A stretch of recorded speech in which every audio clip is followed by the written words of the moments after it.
Hello everybody, and welcome back to Novanic. Many of you have heard of iOS and Android, but what are the differences between these two systems, and which one should you buy? Well, I'm here to explain that in an unbiased way, so you can pick one based on what you like in a smartphone. All prices will be in US dollars. iOS is the first one to be released, so I'll do it first. iOS was released on the iPhone in 2007. Back then, and even today, it was revolutionary, bringing in many features that we now take for granted today. These features include a reliable touchscreen, visual voicemail, and more. The iPhone today still has those features, along with some new ones. iOS is Apple exclusive, so there aren't that many options to choose from, and they are all high-end devices. The most recent iOS phone is the iPhone X, or iPhone X, starting at $1,000. This is, of course, very expensive, but they do have the less expensive $700 iPhone 8, $550 iPhone 7, the Plus versions of those phones, which is $100 more, and the $350 iPhone SE, which is the smallest and cheapest of the bunch.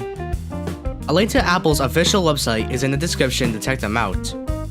Though not the cheapest, they are reliable devices and have features that work well with other iOS devices such as the iPad and macOS computers. Apple has said that they slow down older iPhones intentionally, so that is also something to consider. iPhones aren't too customizable either, only allowing you to change the background and icon layout and not letting you access the system files, but this also brings more security to these devices.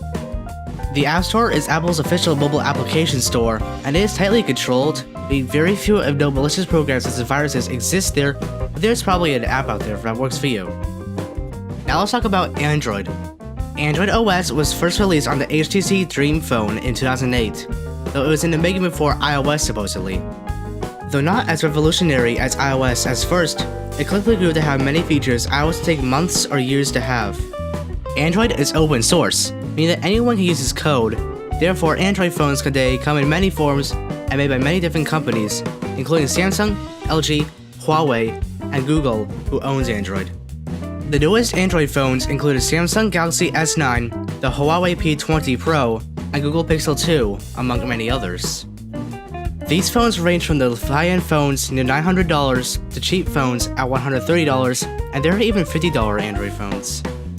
I'll provide a link to Android's official website in the description to check out some of these phones. Android phones are very customizable, allowing different launchers, also known as home screen software, and add-ons to make your device just the way you want it. You can also access the files in Android phones through the phone itself. However, these phones aren't as secure as the iPhones due to the ability to download apps through the mobile browser and may come installed with bloatware. If you don't like bloatware, I suggest Google's phones, as they run the stock version of Android and are the first to receive updates. Google has been securing the system by checking apps in the Google Play Store, Google's official mobile application store, which has fewer restrictions than Apple's and thus allows more apps.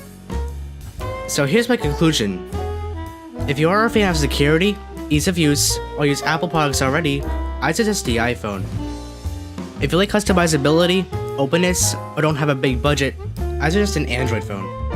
Personally, I use the Google Pixel, since I am more of a customization guy and I like to play around devices a lot. That's all I have in this video. If you want more details about something, tell me in the comments and I'll do my best to help you out. And please be civil in the comment section. I know that there are quite a few people who hate one of these operating systems. Either way, thank you for watching, and consider subscribing if you want to see more content like this. See ya! Oh, and shout out to GD for not only letting me have a part in his video Juniper in a nutshell too, but for also creating amazing content in the Geometry Dash community. Go subscribe to him.